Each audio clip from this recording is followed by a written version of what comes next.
بسم الله الرحمن الرحیم.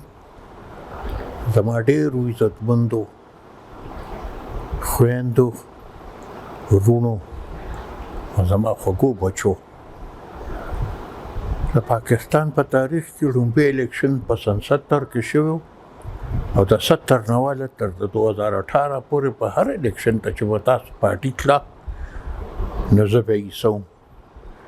دې ځل د بدقسمتۍ نه زما طبیعت ټیک نه دی،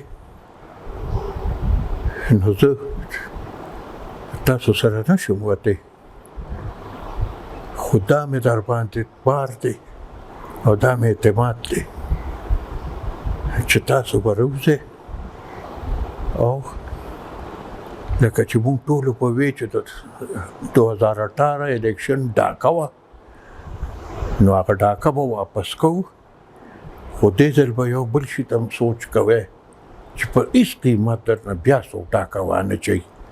دا به ثابتوو چې موږ د باچا خان بابا د سوچ او د فکر بچي او د رهبر د سیاست د لارې د کاروان ملګري یو. موږ کورونو کې په قلار نشو کېناستی، موږ به هم دا سره ټوپۍ په سر کړي او دا سره جنډۍ به مو اوچتې کړي او ورځ به که خیري په 14 تاریخ. دغه مې ستاسو د ټولو نه تمه ده، دغه مې تاسو ټولو ته خواست دی چې زه خو یې نشم کولی، خو خواست درته کوم چې په دغه ورځ باندې راوځئ او خپل ووټ استعمال کړئ. ډېره مهرباني، ډېره مننه.